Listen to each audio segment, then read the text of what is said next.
Can't do a lunge? You are not the only one. Many people are not big fans of the lunge. And the main reasons are they're really freaking hard to do. And if you're just starting out, you will feel a lunge for days after. However, if I could only do one exercise, it would be the lunge. And today, I'm going to show you why and how you might be able to do one soon.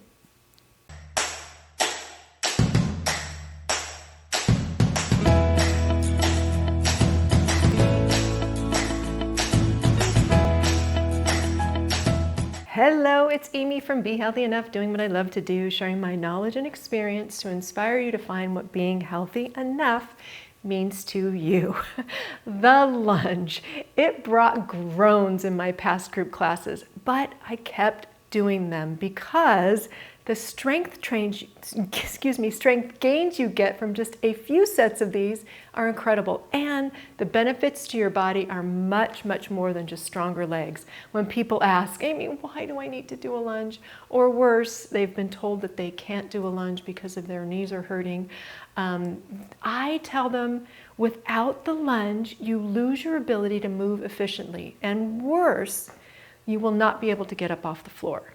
Things like getting out of bed and being able to get down and get back up off the floor will be impossible. If you don't believe me, try for yourself to get up off the ground onto your feet without doing some sort of lunge-looking move. So today, I'm going to show you how to do a perfect lunge, how to build up slowly, progress when you're ready, but I'll also have a few substitutions you can try if you just cannot do a lunge. Are you ready?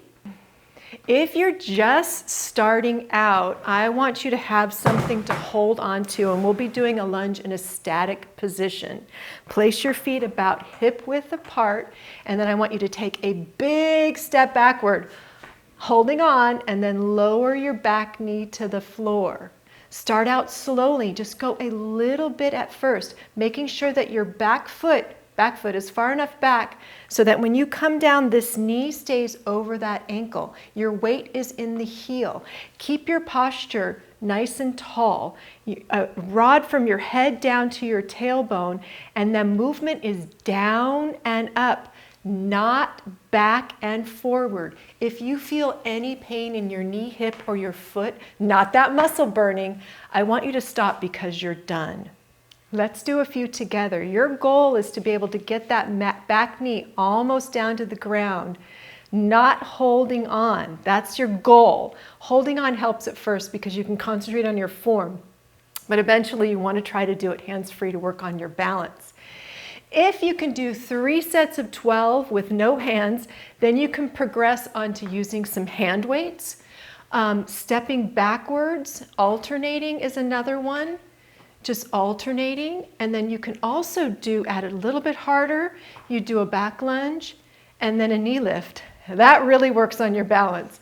Back lunge and a knee lift, and then you can alternate that. Back lunge and a knee lift. I don't recommend doing a forward lunge, like a walking lunge.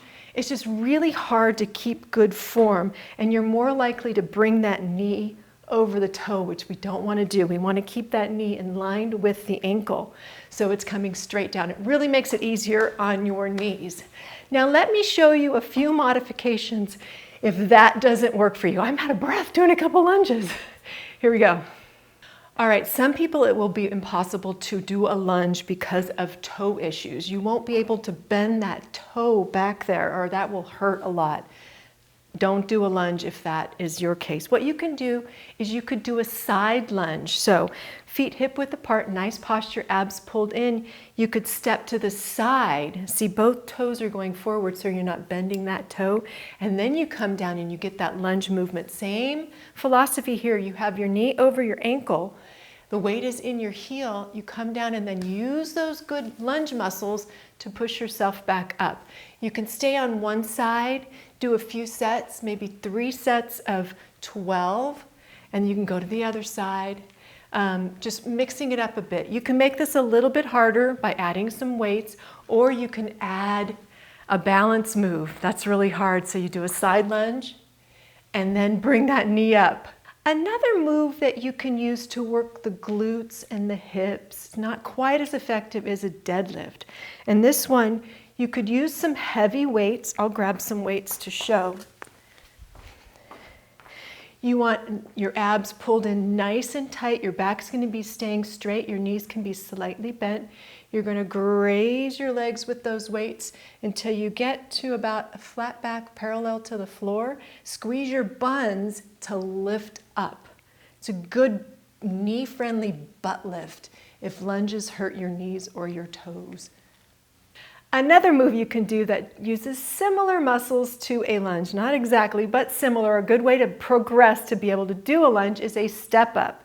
Now you want to make sure that the step is pretty high, but start slow, start low, and you simply just step up.